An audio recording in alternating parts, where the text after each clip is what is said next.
അങ്ങനെ ചരിത്രത്തിൽ ആദ്യമായിട്ട് 350 ക്ലാസിക്കിൻ്റെ സൈലൻസർ മാറ്റ് ഫിനിഷിൽ ഇറങ്ങിയിരിക്കുകയാണ്, ക്രോമിൽ നിന്ന് മാറി. അപ്പോൾ നമ്മളിന്ന് റിവ്യൂ ചെയ്യാൻ പോകുന്നത് BS6 ബുള്ളറ്റാണ് 350 ക്ലാസിക്.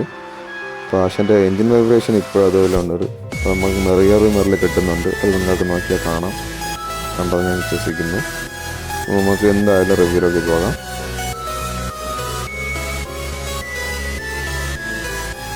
ഈ കാണുന്ന ചെളിയൊക്കെ നമ്മൾ മഴ സമയത്തെടുത്ത വീഡിയോ തന്നെയാണ് കേട്ടോ. എല്ലാവരും ക്ഷമിക്കുമെന്ന് വിചാരിക്കുന്നു. ഇത് വെള്ളം കയറുന്ന ആ ഭാഗത്ത് തന്നെ ഇപ്പോഴും കൊടുത്തിരിക്കുകയാണ് ഇതിൻ്റെ ചാർജിങ്ങിൻ്റെ ഭാഗം. സസ്പെൻഷൻ്റെ ആക്ഷൻ ഞാൻ കാണിച്ചത് മുമ്പത്തേക്കാൾ ആക്ഷൻ കൂടിയോ അല്ല, അതുപോലെയൊക്കെ തന്നെയാണ്, കുഴപ്പമൊന്നുമില്ല. പിന്നെ ആ സ്റ്റമ്പിൽ തന്നെ ABSൻ്റെ ഒരു സ്റ്റിക്കറോ കൊടുത്തിട്ടുണ്ട്. അതിൻ്റെ തടവ് റിഫ്ലക്ടർ ഓറഞ്ച്. പിന്നെ ഏറ്റവും വലിയ പ്രത്യേകത എന്ന് പറഞ്ഞാൽ സ്റ്റോക്ക് അലോയ് കമ്പനി കൊടുത്ത ഉള്ളതാണ്. ഇതാണ് പുതിയ ഗ്രാഫിക്സ് റോയൽ എൻഫീൽഡ് എന്നുള്ള ആ ബാഡ്ജിങ്. ഇത് നമ്മൾ എക്സ്ട്രാ ചെയ്ത ഗ്രില്ലുകളാണ് ഇൻഡിക്കേറ്ററിലെ ഹെഡ്ലൈറ്റിലും.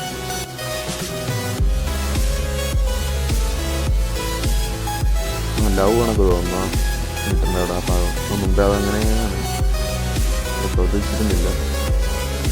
നമ്മൾ എൻജിൻ സ്വിച്ച് ഓൺ ചെയ്തു.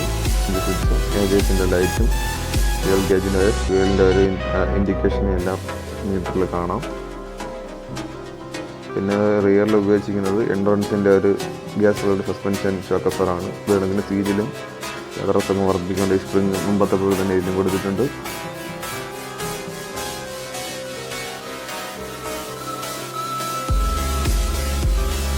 സ്റ്റാർട്ടർ അത്യാവശ്യം വലിയ സ്റ്റാർട്ടറാണ് കൊടുത്തിരിക്കുന്നത്. അതിൻ്റെ തൊട്ടടുത്തായിട്ട് റിയർ ട്രാക്ക് ബോർഡിനുള്ള ഇടാൻ കൊണ്ട്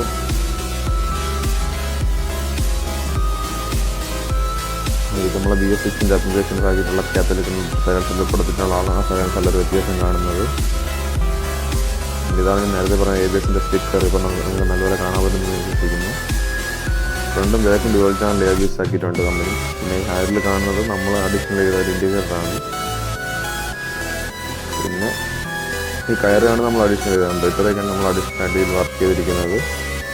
പിന്നെ ഇത് ട്വിൻ സ്പാർക്ക് എഞ്ചിനല്ല, സിംഗിൾ സ്പാർക്ക് പ്ലഗാണ് ഇതിൽ വരുന്നത്. പിന്നെ ഫ്യൂൽ ഇഞ്ചക്ഷനാണ് BS6. അതുകൊണ്ട് തന്നെ BS6 ഫ്യൂൽ ഇഞ്ചക്ഷൻ ആയതുകൊണ്ട് നല്ല മൈലേജ് കിട്ടും വണ്ടിക്ക്.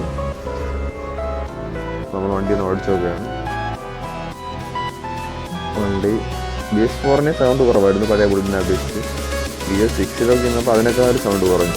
ഈ ഗ്യാസെല്ലാം അങ്ങോട്ടൊക്കെ വന്നപ്പോഴേ പറഞ്ഞാൽ സൗണ്ട് പഴയ ബുള്ളറ്റിൻ്റെ സൗണ്ട് വേണമെന്ന് പറഞ്ഞ് BS6 ബുള്ളറ്റ്. അപ്പോൾ BS4ൻ്റെ സൗണ്ട് വേണമെന്ന് പറഞ്ഞാലും നമുക്ക് BS6 എടുക്കാൻ പറ്റത്തില്ല. സൈലൻസർ മാറ്റി തന്നെ വേണം. സൈലൻസർ മാറ്റിയാലും മുമ്പത്തെ പെർഫെക്ഷൻ കിട്ടാൻ പാടായിരിക്കും. കാരണം യാഥാർത്ഥ്യ മോട്ടറിൻ്റെ അവിടെ നിന്ന് മാറ്റേണ്ടി വരും. ആയിരുന്നേന്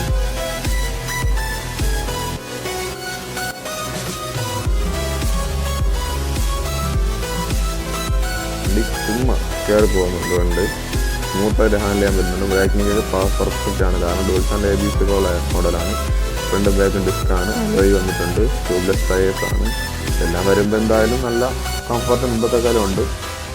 നമുക്ക് ഇപ്പോൾ ബുള്ളറ്റ് എടുക്കുന്നവർക്ക് കുറച്ചുകൂടെ ഫീച്ചേഴ്സ് റോയൽ എൻഫീൽഡ് നൽകുന്നുണ്ട് എന്ന് വേണമെങ്കിൽ പറയാം.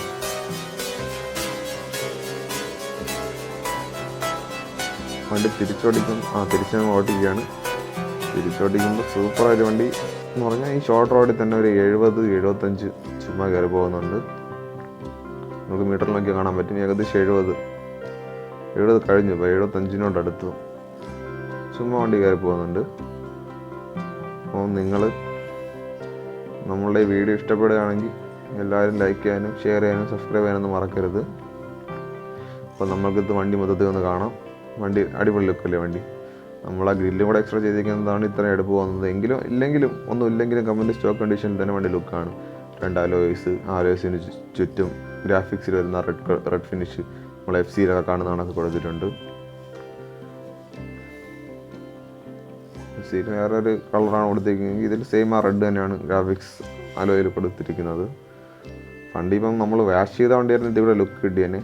അപ്പോൾ എല്ലാവർക്കും അത് വീഡിയോ ഇഷ്ടപ്പെടുന്നു വിചാരിക്കുന്നു. Okay, by.